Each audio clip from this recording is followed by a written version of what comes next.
네, 안녕하세요. 네, 공익법센터 어필로그의 줄리앙 이인입니다. 오늘은 거리 없는 친근감으로 혹은 간혹 등장했던 편견이나 좀 말실수에도 불구하고 연예인의 환상을 깨고 꿈이 없는 모습을 보여줘서 많은 사람들에게 인기를 얻고 있는 기안84.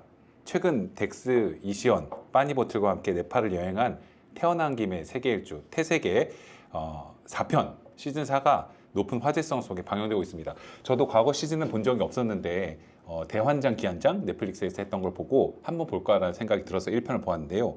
1편에서 좀 감동적인 부분이 있었습니다. 20대 초반에 셰르파 라이 18살 타망을 우연히 만나서 셰르파의 삶을 체험해보고 삼촌처럼 또 큰형처럼 우정을 쌓는 모습이 나왔습니다.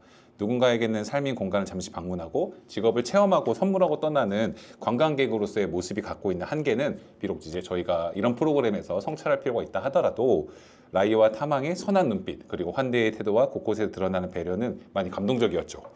계속해서 기안도 그래서 뭔가를 선물하고 싶고 아빠의 마음이라고 하고 미래를 위해서 격려하고 싶은 기안의 마음도 충분히 공감이 되었습니다. 그런데 제가 즐겁게 영상을 보다가 가슴이 막히게 된 것은 이 라이가 했던 어떤 말 때문이었어요. 앞으로 한국에서 일하는 게 꿈이라고 했던 부분이 있었습니다. 그래서 한국어를 틈틈이 공부하고 있다고 기안에게 설명하였죠. 더욱이 중간엔 남체 지역에서 한국 이주 노동자로 일하다 돌아왔다가 안녕하세요라고 한국말을 걸어서 좀 성공하고 잘 자리 잡으신 어떤 숙박업소 사장님의 모습도 나왔어요.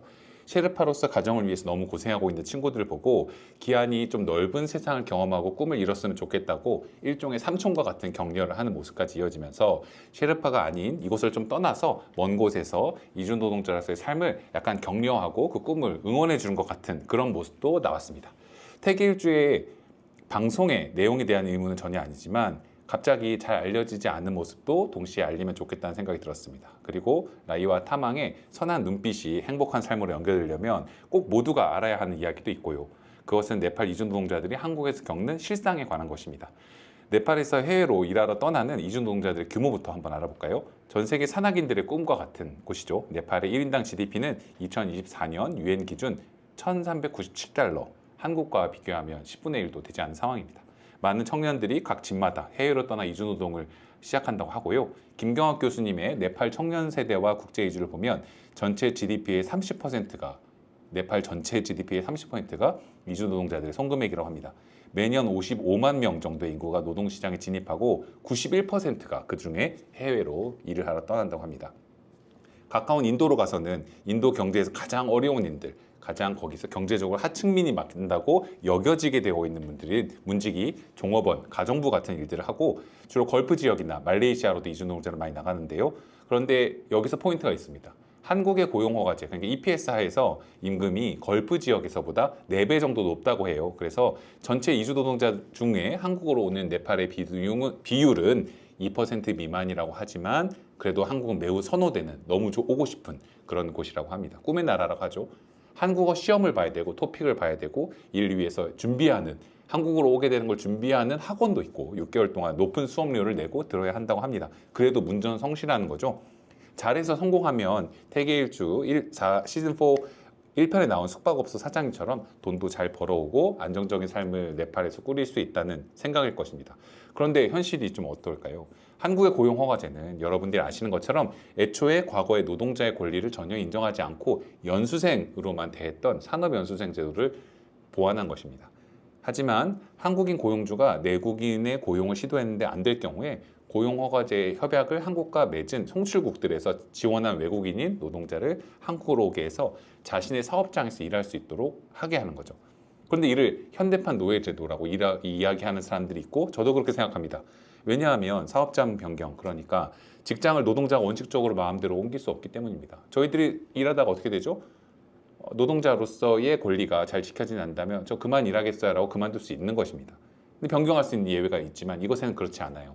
현실에선 실현되기 어렵습니다. 임금체불이 있어도, 구타가 있어도, 열악한 숙소가 있어도, 부당한 업무 지시가 있어도, 범죄가 일어나도 고용주의 말을 거스르기 어렵습니다. 그리고 다른 곳으로 저 직장 옮길게요 사장님이라고 할 수가 없습니다. 왜냐하면 고용주를 거스르게 되면 고용주가 사업장 이탈 신고라는 걸 할 수 있고 그러면 불법 채용 상태가 되어서 결국 추방되기 때문입니다. 추방할 수 있는 생사여탈의 권한이 고용주에게 있기 때문이죠. 가족을 위해서 많은 돈을 투입해서 한국으로 온 이주 노동자들은 인권 침해와 노동법 위반, 폭행과 추행이 발생해도 참고 견딥니다. 이렇게 빈손으로 추방되면 끝이라고 생각하기 때문입니다. 헌법재판소에서도 당연하겠죠. 이런 문제가 있었기 때문에 고용허가제의 유연성에 대해서 여러 차례 다투어졌는데 다수 의견은 언제나 문제점이 있지만 한국 경제를 위해서는 불가피하다라고 취지의 현실론에 머물렀습니다. 이상하죠. 왜냐하면 과거 제국주의 시대 때 노예제 폐지 운동이 벌어졌을 때 노예제를 유지하자라는 사람들의 주장에는 어떤 게 있었냐면 인종차별적 논거들, 흑인은 백인보다 열등하다 이런 것도 있었지만 사회 문화적인 논거들도 있었지만 경제적인 논거도 있었는데 똑같습니다. 오늘날과 농업, 면화 산업 등의 경제성 유지를 위해서는 무상 노동력이 어쩔 수 없이 불가피하게 필요하다. 노예 노동이 우리들의 경제 시스템의 근간이다. 지금 우리 너무 어렵기 때문에 노예가 없이는 무상으로 할 수 있는 사람들 없이는 생산성 유지가 불가능하다. 불가피하고 어쩔 수 없이 필요하니 어쩔 수 없이 누군가의 인권 침해를 감내해야 된다라는 거죠. 전혀 논리가 바뀌지 않았습니다. 네팔 이주 노동자들은 한국의 고용 허가제 하에서 이주하는 전체 노동자들의 비율 중 15% 정도를 차지한다고 합니다. 그 수는 점점 늘어나고 있고요. 국내 노동 인구 감소로 인해서 최근엔 이런 뉴스로 나오죠. 네팔 청년 없이는 배를 못 만든다. 조선 3사 이주 노동자 2만 6박. 점점 많은 수가 한국으로 오고 있다라는 소식은 여러분 들으셨을 겁니다. 하지만 잘 보지 않지만 이런 뉴스도 있죠. 27살 청년 뚫씨 뿔 먹을 자살 이런 소식들도 있습니다. 전남 영암군의 돼지 농장에서 사장님의 폭언과 폭행, 괴롭힘, CCTV 없는 곳에서 욕설과 모멸적인 행위들로 감옥이라고 불리웠던 그곳에서 6개월 만에 자살하고 만 것이 셜록 뉴스를 통해서 보도되었습니다. 고용허가제와 오랫동안 싸워온 네팔에서 온 이즈노조 우다야라이 위원장님은 이 사건을 보고 뭐라고 하시냐면 많은 노동자들이 죽지도 살지도 못하는 자살 직전이다 라고 합니다. 왜 그럴까요? 한국에 와 있는 네팔 이주 노동자들의 사망 원인 1위가 무엇인지 아십니까? 전 이걸 듣고 너무 충격받았습니다. 한국에 와서 일을 하러 왔는데 사망한 원인 1위가 바로 자살입니다. 2008년부터 2024년까지 259명이 사망하였는데 네팔에서 오신 분 중에 27%에 이르는 70명의 네팔 청년들이 한국에서 견디지 못해 자살하였다고 합니다. 2위가 원인 불명, 3위가 산업재해입니다.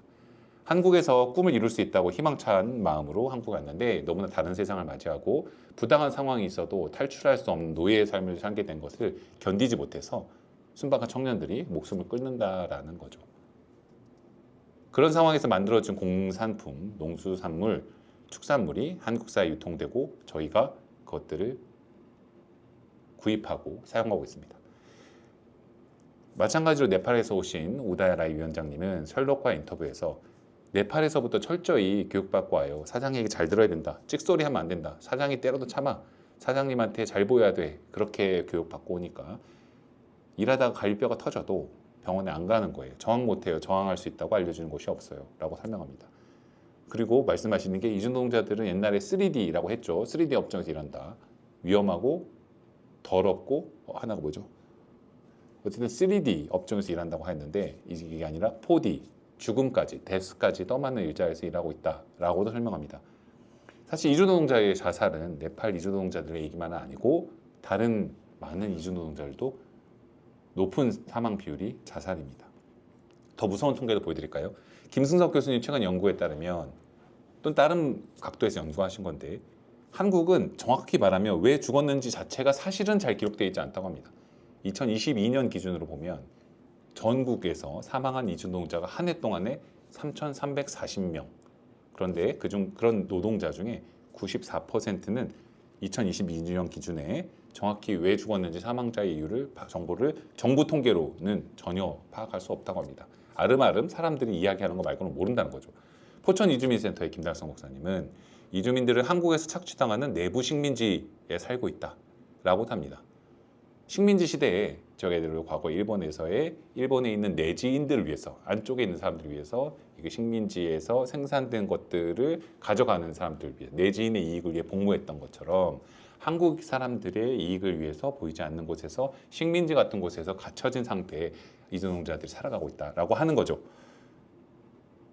손이 잘려도 손목이 잘리고 구타당해도 산재를 당해도 계속 일해야 하는 사람들, 보상도 받지 못하고 당당하게 다른 곳으로 갈 수 없는 사람들, 그렇게 노예적인 상태로 사람들을 묶어놓고 유지되는 저임금으로 유지되고 있는 한국의 어떤 경제 구조, 저희들은 정말 눈 감고 있는 게 아닐까요? 마치 존 오브 인터레스트 영화의 주인공 가족처럼요. 벽 너머의 일에서 눈을 감고 있는 것처럼. 이야기가 좀 길어졌습니다. 자, 기한이 응원해 준 것처럼 네팔 청년들이 선한 눈빛과 성실함, 사랑과 우정을 간직한 라이와 타망이 그곳에서 또는 다른 곳에서 꿈과 미래를 발견해 나갈 때 만약 그 용감한 미래를 향한 선택지 중 하나가 한국이 된다면 한국에선 적어도 지옥 같은 삶을 경험하지 않게 되길 바랍니다.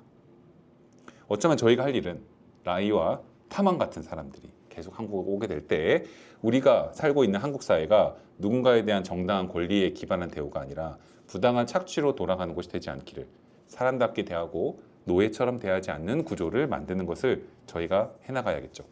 라이와 타망의 얼굴을 보고 갑자기 가까운 동생처럼 느꼈던 제게 기한과의 만남과 헤어짐 속에 이분들이 흘린 눈물을 보고 그런 과제가 또 느껴졌습니다.